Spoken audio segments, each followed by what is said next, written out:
Halo Sobat Belajar, selamat datang di Ayo Belajar. Nah Sobat Belajar, gimana kabarnya? Pokoknya kalau Sobat Belajar mau mengawali hari nih, harus dengan senyuman. Nah kalau misalnya lagi bad mood, Kavia ulang lagi, kalian harus ngaca nih di depan kaca sambil senyum. Pasti kalau misalnya lagi bad mood, itu mukanya gak enak banget dilihat di kaca. Tapi kalau misalnya Sobat Belajar mencoba untuk senyum, itu pasti rasa bad moodnya hilang. Kenapa? Karena pasti kalian jadi lebih enak dong kalau misalnya ngelihat diri kalian sendiri tersenyum di depan kaca. Oke, apapun kegiatannya, apapun yang Sobat Belajar mau lakukan, harus dengan semangat. Gimana cara semangat? Seperti yang tadi, kita harus senyum di depan kaca dan yakinin diri kita sendiri bahwa hari ini pasti bisa kita lewatin. Oke, karena hari ini kita mau bahas sesuatu yang menyenangkan nih. Sesuatu yang mungkin udah lama banget nih nggak Sobat Belajar rasakan. Karena bertepatan dengan pandemi yang ada di sekarang ini nih Sobat Belajar. Ini udah hampir setahun ya pandemi ada di Indonesia dan juga di seluruh dunia. Nah makanya untuk mengobati rasa rindu Sobat Belajar nih yang suka banget liburan, kalau misalnya lagi liburan sekolah ataupun liburan semesteran, Kavia hari ini mau mengajak Sobat Belajar untuk mengenali nih ada suatu tempat nih Sobat Belajar di bumi ini yang sebenarnya mungkin kita hanya tahu sebagian kecil saja dibandingkan dengan satu tempat di luar angkasa yang kita tahu banyak nih tentang benda ini. Gimana? Di luar angkasa kita tahu banyak, terus tapi di dalam bumi kita sendiri kita nggak tahu banyak.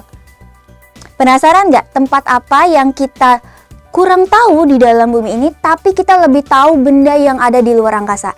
Makanya Sobat Belajar, jangan kemana-mana, stay tune terus di live Kasih Ayo Belajar.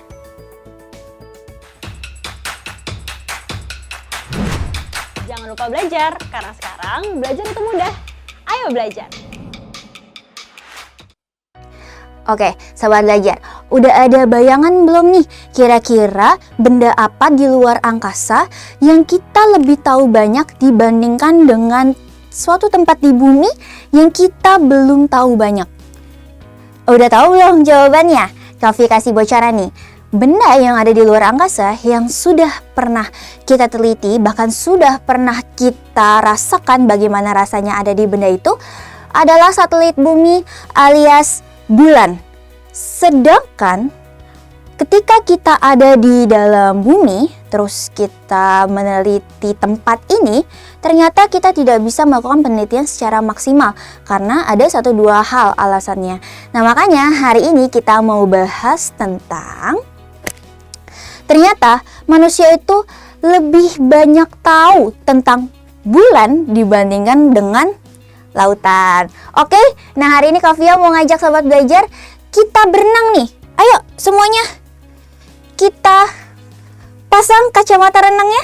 Ya, kita pasang dulu nih kacamata renangnya biar vibe liburannya kerasa nih. Oke, kita pasang kacamata renangnya. Terus sekarang kita udah ada di tengah-tengah lautan nih. Asik banget ya. Kan udah lama gak liburan nih. Sekarang kita ya imajinasi sedikit lah biar rasa kangen liburannya nih bisa kerasa nih. Oke, sekarang Sobat Belajar di rumah udah pada pakai kacamata renangnya belum nih? Soalnya kita mau eksplor tentang lautan nih hari ini. Ayo, udah pakai ya? Udah bagus ya? Oke, Kavia lihat sih ya bagus lah ya, nggak gejek-gejek amat lah ya. Oke, nah sekarang udah pada pakai kacamata renangnya. Terus sekarang kita lihat suasana di sini, kita bayangkan seakan-akan kita lagi snorkeling atau kalau yang suka diving, kita lagi diving di dalam lautan. Nah, Sobat Belajar, kalau misalnya Sobat Belajar yang hobi banget untuk snorkeling dan diving, itu pasti kalian mau menyelam lebih dalam lagi, lebih dalam lagi, lebih dalam lagi. Karena banyak sekali hal yang belum dieksplor nih Sobat Belajar di dalam lautan. Nah faktanya seperti yang tadi sudah Kavia bilang bahwa kita lebih banyak tahu tentang bulan dibandingkan lautan. Padahal bulan itu di luar angkasa, sedangkan lautan itu ada di bumi. Kenapa nih Sobat Belajar kok bisa manusia lebih tahu tentang bulan dibandingkan lautan yang padahal ada di bumi ini? Gitu kan, dan sering banget kita datengin gitu kan. Kenapa? Karena kalau misalnya kita lihat sudah ada Neil Armstrong yang sampai di bulan. ya kan? Sedangkan pernah dengar nggak sobat belajar ada manusia ataupun alat nih yang bisa sampai ke dasar laut? Sudah pernah dengar belum sobat belajar? Belum ya? Belum ada manusia ataupun mesin yang bisa sampai ke dasar laut paling dalam. Tahu nggak dasar laut paling dalam itu di mana? Di mana? Apa di lautan ini yang sekarang kita lagi eksplor? Nah, lautan paling dalam itu ada di Palung Mariana dengan kedalaman kurang lebih 11.000 meter. Nah, kalau Palung Mariana kan dalam banget nih. Tapi kalau misalnya lautan yang biasa kita buat snorkeling ataupun diving, itu biasanya kurang lebih kedalamannya 3.000 meter. Nah, tapi manusia itu maksimal bisa menjelajah laut itu hanya sampai kedalaman sekitar 200 sampai 300 meter. Nah, jadi nggak semua tempat di lautan ini bisa kita dalami gitu sobat belajar, sampai ke dalam, sampai ke dalam, sampai ke dalam hingga ke dasar laut. Sedangkan sudah ada manusia bisa sampai ke bulan. Kira-kira kenapa ya? Kok manusia bisa ataupun mesin tidak bisa meneliti sampai ke dasar laut? Alasannya adalah karena adanya tekanan. Nah, tekanan ini emang adanya dari mana? Oke sobat belajar, di dalam lautan nih yang sekarang ada di belakang kita ini, itu ada partikel-partikel yang menyusun lautan. Oke, nah partikel-partikel ini semakin dalam maka tekanan yang dihasilkan oleh partikel itu akan semakin banyak. Jadi kalau Kavia bisa gambarkan nih sobat belajar seperti ini. Oke, bisa ya. Jadi misalnya Kavia kasih di sini kedalamannya 10 meter. Oke, terus ke bawah lagi berarti kan 20 meter. Ke bawah lagi berarti 30 meter.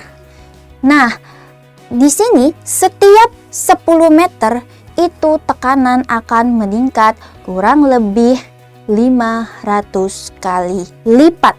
Oke, jadi bisa bayangkan ketika ada mesin ataupun manusia yang menyelam hingga kedalaman 10.000 meter, itu berarti dia bisa menerima tekanan 500 kali lebih besar dari tekanan pada permukaan laut. Oke, kira-kira bisa bertahan tidak manusia ataupun mesin? Tidak bisa bertahan ya, bisa bayangkan 500 kali lipat tekanan yang diterima. Berarti ya dia baru menyelam 10 meter aja itu kemungkinan material yang ada di dalam si mesin ini ataupun ya manusia sekalipun itu bisa hancur sobat belajar. Gitu. Jadi makanya belum ada penelitian yang bisa sampai ke dasar laut. Makanya manusia ini hanya tahu sekitar 20% dari 80% lautan yang ada. Sangat sedikit ya dibandingkan ketika kita tahu tentang bulan. Begitu. Kenapa? Karena adanya tekanan. Seperti itu. Nah, tekanan apa nih yang ada di laut? Apakah tekanan yang ada di laut itu berbeda dengan tekanan yang ada di udara ataupun di daratan? Penasaran nggak? Makanya jangan kemana-mana ya. Kita lanjut. Oke, jadi sebenarnya seberapa dalam sih kita bisa menyelam ke dalam lautan? Kalau misalnya manusia tadi hanya bisa sampai 200 sampai 300 meter ya. Jadi dia di atas 1000 meter. Nih ya, bisa dilihat ya nih. Para divers dan juga snorkels tuh mereka hanya ada di permukaan laut di atas 1000 meter. Terus di sini kalau kita lihat, kalau hewan-hewan ya mereka sudah punya adaptasi ya terhadap tekanannya. Kalau misalnya mesin nih, dia bisa sampai 4000 meter. Ingat, tadi setiap 10 meter itu ada pertambahan tekanan 500 kali lipat. Bisa dibayangkan berarti material dari kapal ini bisa menahan berapa ribu kali, ya kan? Tapi dia tidak bisa sampai ke dasar laut yang sekitar kedalamannya itu adalah 11.000 meter yang tadi sempat kita sebutkan bahwa itu adalah kedalaman dari Palung Mariana. Seperti itu ya Sobat Belajar. Jadi belum ada kapal selam nih ataupun alat apapun yang bisa sampai ke dasar laut karena besarnya tekanan yang ada di dalam air. Nah, kembali lagi pertanyaannya, apakah tekanan yang ada di dalam air itu sama dengan tekanan yang ada di udara ataupun yang ada di darat? Nah, makanya sekarang kita belajar dulu yang pertama tentang apa itu tekanan. Tadi kan udah kita ulang tuh berapa kali tekanan. Nah, sebenarnya apa sih tekanan itu?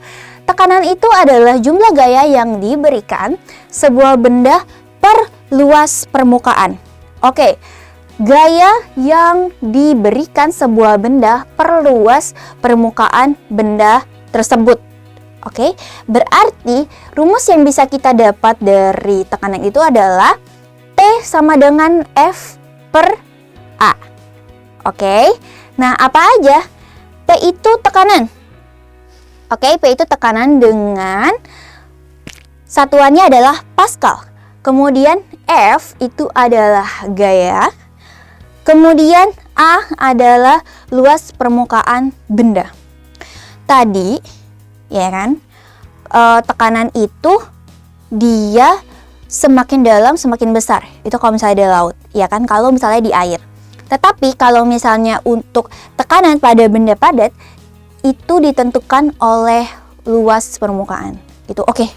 Kita masih pakai kacamata renang ternyata. Kita udah keluar dari laut, nanti kita akan kembali lagi ke laut. Kita lepas dulu ya. Ceritanya kita lagi di darat nih ngambil nafas, oke. Kita taruh dulu, nanti kalau misalnya lagi bahas tentang air lagi kita pakai lagi, oke.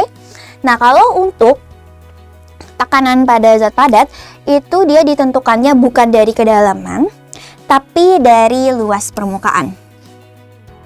Oke, jadi kalau misalnya Sobat Belajar lihat nih, di sini tekanan sama dengan F per A. Berarti tekanan itu dia sebanding atau berbanding lurus dengan gaya, sedangkan tekanan itu berbanding terbalik dengan luas permukaan.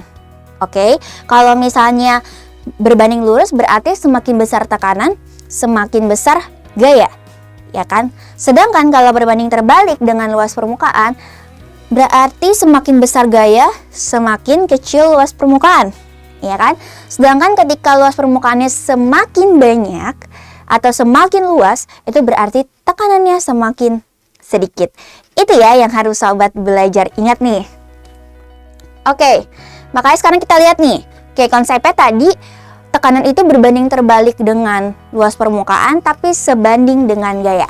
Kita lihat di sini ada kursi dengan banyak sekali paku. Wow, serem ya. Ini namanya nail chair. Oke, biasanya dipakai ketika lagi atraksi-atraksi sulap nih. Oke, di sini banyak sekali paku-paku yang ditancapkan di seluruh bagian dari kursinya, ya kan? Nah, kira-kira Sobat Belajar, kalau Sobat Belajar duduk di atas nail chair ini, yang banyak pakunya ini, sakit apa enggak ya? Atau lebih sakit ketika kita duduk di atas kursi yang memiliki satu buah paku. Nah, kalau di sini pakunya di semua bagian dari kursinya. Tapi kalau di sini pakunya hanya ada satu. Kira-kira lebih sakit duduk di sini apa duduk di sini ya? Ada yang mau coba kira-kira? Kalau ada yang mau coba, Kavia bisa kasih volunteer nih. Boleh-boleh. Kita cobain di sini sama di sini. Kira-kira lebih sakit yang mana? Oke. Nah, ingat lagi nih Sobat Belajar. Tadi kan rumusnya adalah P sama dengan F per A. Di mana P ini berbanding terbalik dengan A dan P ini sebanding dengan F. Oke, kita lihat. Nah, kalau misalnya Sobat Belajar duduk di atas kursi dengan satu paku yang menancap di atasnya, kira-kira sakit gak? sakit ya, karena paku itu kan tajam sekali bagian ujungnya. Oke, nah berarti luas permukaan dari paku ini kan kecil ya, karena pakunya hanya satu. Sedangkan kalau kita lihat di sebelah sini, ini pakunya hampir ada di semua, bukan hampir ada ya, memang ada di semua permukaan dari kursi, ya kan? Berarti A-nya itu besar, sedangkan yang ini A-nya atau luas permukaannya kecil. Gitu.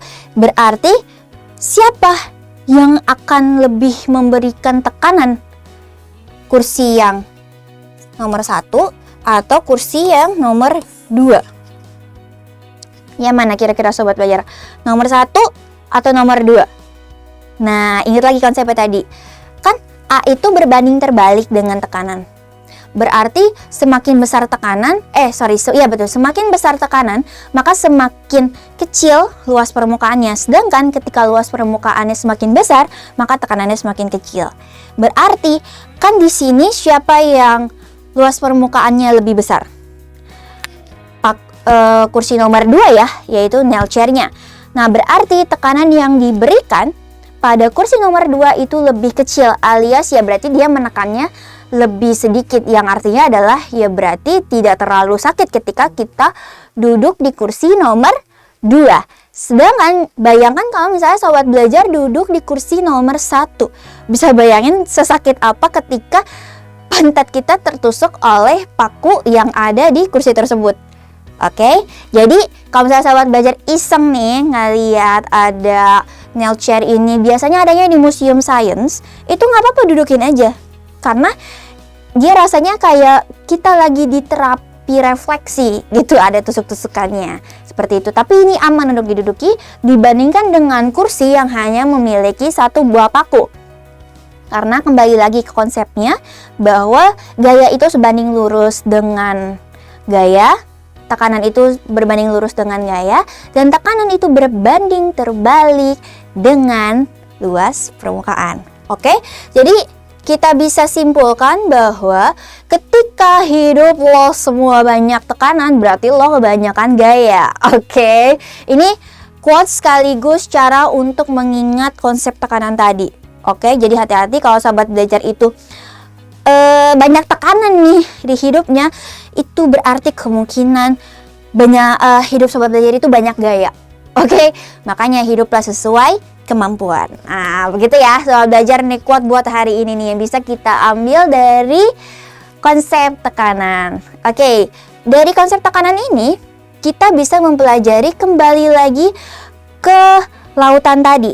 Nah, tadi kan Kavia sempat singgung ya bahwa beda nggak sih tekanan pada zat padat ya kan di udara, di daratan maupun di lautan.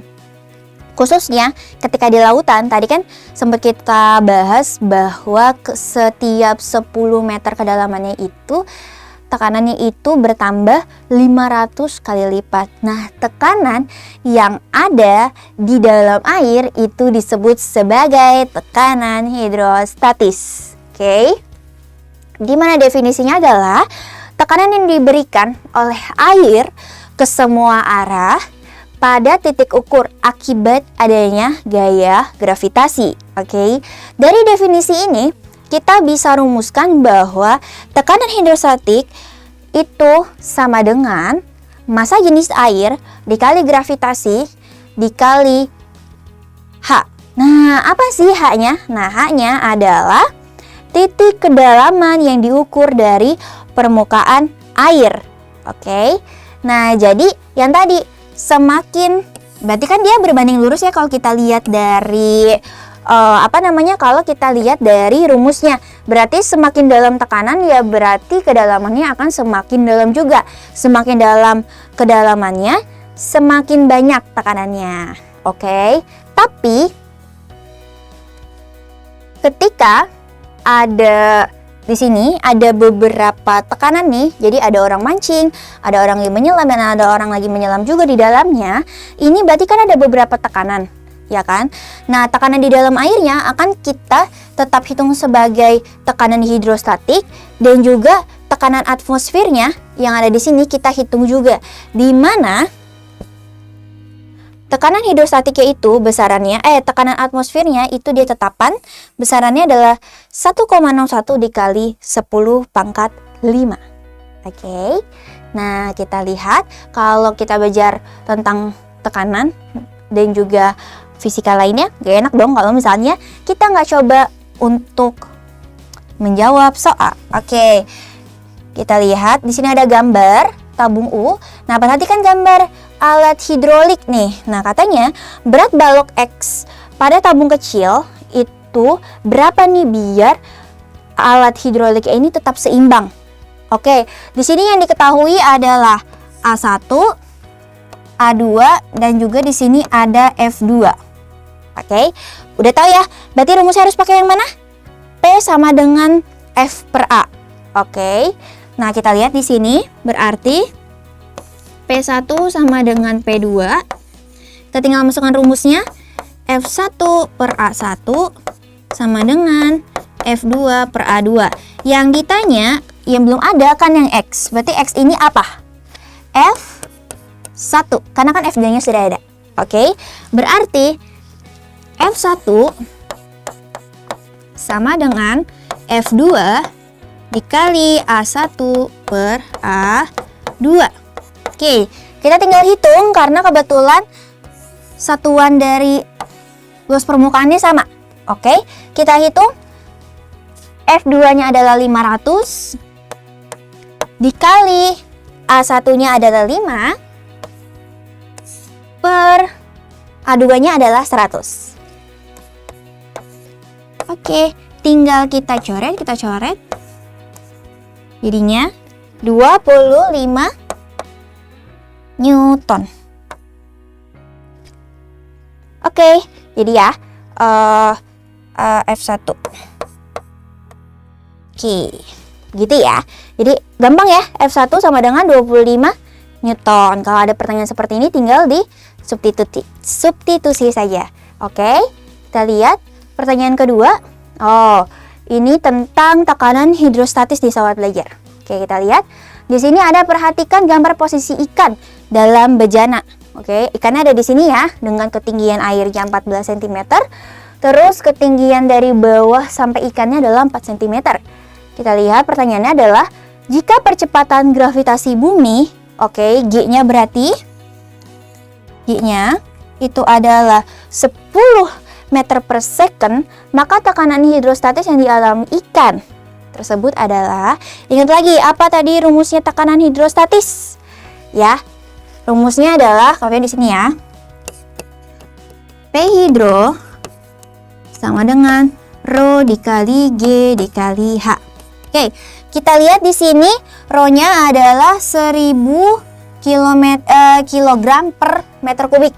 Oke, berarti kita bisa tulis di sini 1000 dikali G-nya adalah 10. Nah, dikali H.